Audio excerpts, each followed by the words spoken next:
mynews.studio. Imagine a marine sanctuary on the scale of the Amazon, but in the ocean, and not governed by states or corporations, but led directly by indigenous communities. Could that be a real shift in how we protect the sea? Today's date is 2025-10-25. Back in June, at the UN Ocean Conference in Nice, leaders from the Solomon Islands and Vanuatu introduced the Melanesian Ocean Reserve, MOR. It's set to become the largest indigenous-led marine protected area in the world. What does this actually mean for conservation in the Pacific? Let's look at the numbers. The MOR covers more than 6 million square kilometers, almost as big as the Amazon rainforest, but all ocean. The plan links the exclusive economic zones of the Solomon Islands, Vanuatu, Papua New Guinea, and New Caledonia. Why join forces like this? By uniting, these countries can manage their shared ocean as one ecological whole. But the real difference is in who leads. Indigenous communities. They're not just involved, they're at the center. How does that leadership work, day to day? The governance blends traditional stewardship with scientific management.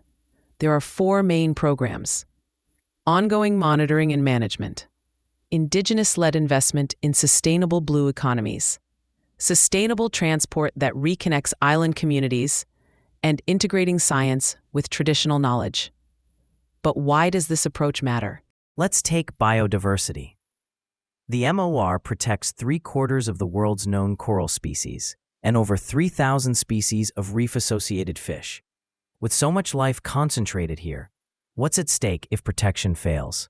If these waters aren't protected, we'll see more overfishing, habitat loss, and bleaching from climate change. By placing indigenous communities in charge, the MOR ties conservation to local livelihoods.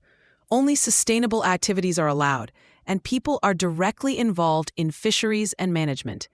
How do traditional practices work with new science here? They've built collaborative platforms with research partners. Customary fishing, like closing areas during certain seasons or observing taboos, now works alongside scientific monitoring, such as satellite tracking and underwater surveys. So both knowledge systems are integrated, not just side by side. On progress. In May, the Solomon Islands Cabinet backed the draft MOR declaration. There's a new ministerial platform to strengthen talks and international fundraising. Support is coming from groups like Neotero and the Islands Knowledge Institute. But how do these partnerships support indigenous priorities without taking over? The structure is that external partners offer funding and technical knowledge, but the communities set the agenda. NGOs, development agencies, and the UN help with things like monitoring and enforcement, but decision-making stays local. Also, regional governments are aligning their policies and sharing enforcement teams. It's not often you see this kind of cooperation across borders, is it? It's unusual, especially because the focus is on indigenous authority. Still, there are challenges. For instance, how do you actually enforce protection over more than 6 million square kilometers?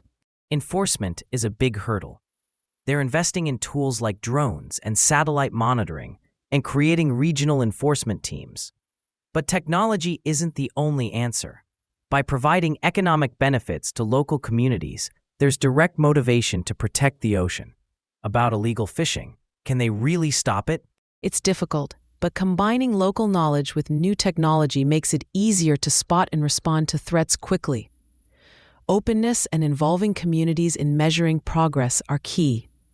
Everyone helps define what success means, and they regularly track biodiversity, fish stocks, and economic participation.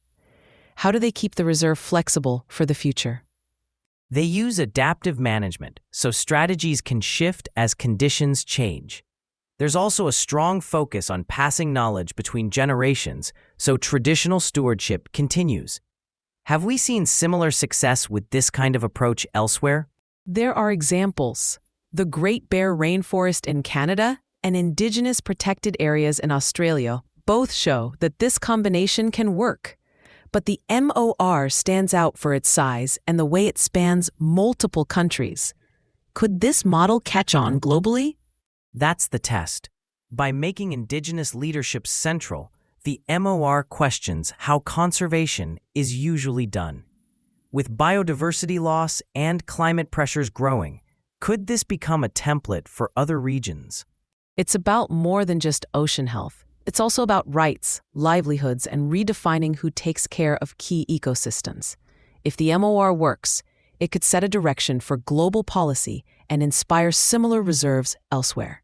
To sum up, the Melanesian Ocean Reserve unites 4 nations, combines traditional and scientific knowledge, and aims to protect both biodiversity and livelihoods. The world is watching. Could this become the new standard for conservation? Thank you for listening. Could Indigenous-led reserves like the MOR change how we care for the world's oceans? Thanks for tuning in. This episode was brought to you by mynews.studio. Try it for free.